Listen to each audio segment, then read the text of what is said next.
Então, ser sagrado, Ingrid e Tchaisma. Tchaisma. Arro. Primeiramente, é uma honra, né, poder estar aí no meio de tanta gente boa, tantas pessoas ilustres aí no meio da medicina, e quem consagra também tem o mesmo valor para nós. E falar de medicina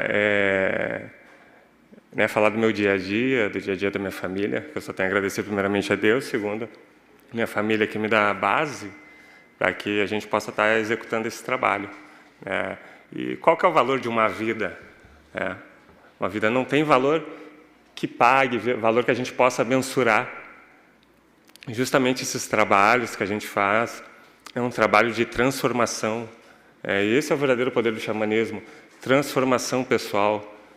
Uma transformação que a gente consegue acessar, claro, dando ênfase para a medicina da ayahuasca, né, para as medicinas da floresta, que eu acho que até é um intuito essa noite, que é justamente a transformação quando a gente se depara com a nossa própria psique, né? E isso traz muito o que eu de vez em quando falo na verdade bastante, né? Aquela história do médium que pergunta para os seus mentores espirituais: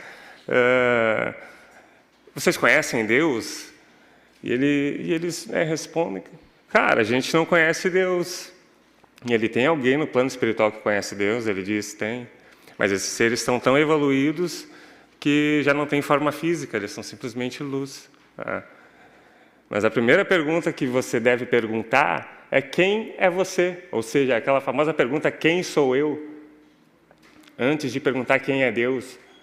Como a gente quer conhecer um Deus se a gente não se conhece ainda? Então tem muita transformação, é muita camada que a gente vai destrinchando ali, né, ao longo da nossa caminhada de desenvolvimento pessoal, de transformação espiritual, para que a gente consiga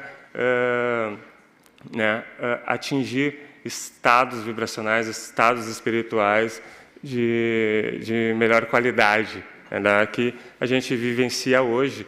Porque a gente sabe que a gente vive numa sociedade, uma sociedade ainda muito doente, é por isso que a gente faz esse trabalho, senão não existiria. Então é uma sociedade que é construída em cima de falsos valores, falsos valores morais, falsos valores éticos, que a mídia implanta diariamente na nossa, através das diversas formas de divulgação da mídia, como a gente deve agir, como a gente deve se portar no nosso dia a dia. Claro, tem grandes trabalhos que são divulgados através da mídia, mas também a mesma arma que é usada para o mal pode ser transformada num veículo, um grande veículo de transformação, para que a gente consiga expandir até mesmo o trabalho ou a palestra que a gente está fazendo aqui sobre as medicinas. E o caminho do xamanismo é justamente isso, é transformação. O que é o xamanismo? É isso, é transformação, é o conhecimento, o autoconhecimento do ser. Até tem uma pequena história que eu conto também sobre nós termos um propósito firme dentro daquilo que a gente acredita. Aí as pessoas podem dizer: mas a verdade ela muda constantemente, talvez a tua verdade hoje não seja a tua verdade amanhã. Aí está tudo bem, mas o que eu aprendi, como é o meu ponto de vista, a gente tem que ter sim uma verdade, porque é a nossa verdade de hoje que vai nos dar o direcionamento para onde a gente vai amanhã. Isso mostra que nós somos pilares firmes dentro daquilo que a gente acredita. E Deus olha isso, olha e vê dessa forma, tanto que tem a passagem do Saulo lá, que o Saulo matou, perseguiu muitos judeus antes de se tornar o apóstolo Paulo, e foi escolhido por Deus como um vaso, um recipiente que estava pronto para receber aquele novo direcionamento. E o que Deus viu em Paulo, viu até então Saulo? Viu que ele era um pilar firme dentro daquilo que ele acreditava. Ele não fazia aquelas coisas porque ele era um homem ruim, e simplesmente porque ele defendia aquela doutrina que foi estabelecida até então, antes do charlatanismo de Jesus, que entrou na época, e para eles foi uma afronta. Foi uma afronta.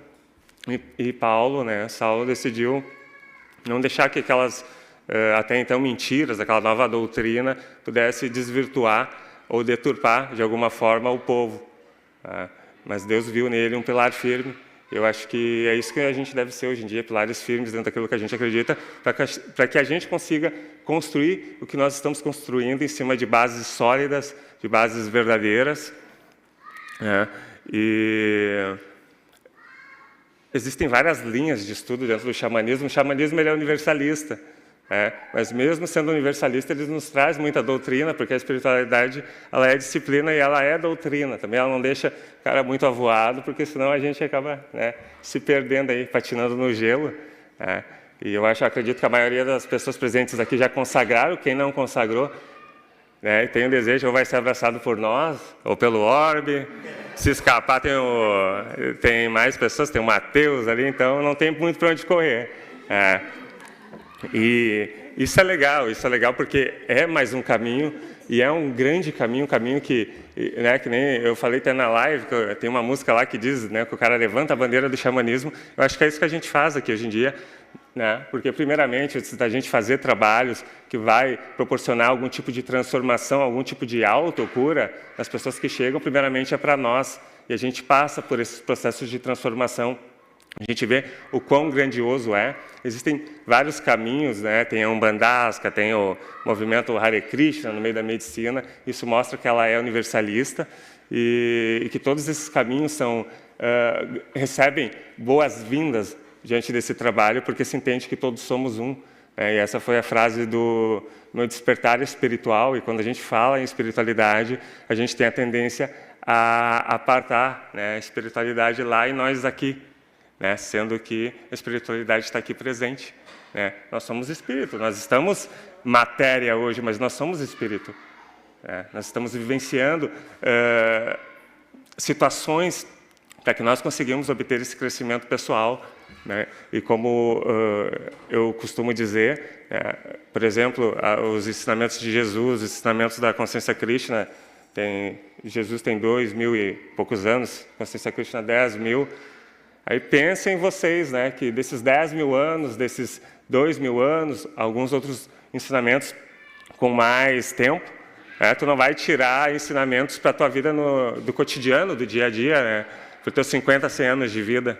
Então é muita arrogância nossa pensar que não, sendo que nas Escrituras elas nos dão vários bons direcionamentos de como viver a nossa vida familiar, e de como, em vez de distanciar, unir, aprender a ter a nossa espiritualidade saudável em casa, não nos nossos melhores dias, porque nem sempre a gente está paz e amor. Eu até conversei com a Gabi a respeito, o cara não vai bater o dedinho ali no pé da cama e vai falar glória, vai falar Hare Krishna, tu quer mandar o pé do banquinho para longe, E isso faz parte, pessoal, e às vezes as pessoas se auto-chicoteiam, porque eu não posso sentir, eu estou num caminho espiritual, mas a gente está em desenvolvimento, faz parte disso.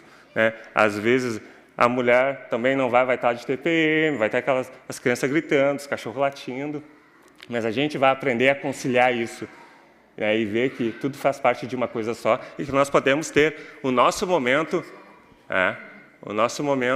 com Deus, o tempo todo, poder sentir esse Deus interior que todos nós temos e poder dizer, Pai, eu estou aqui, eu quero mudança para a minha vida. E ai, meu Deus, eu me emociono de falar um pouco, mas faz parte. Eu acho que é isso, gente. Tchau.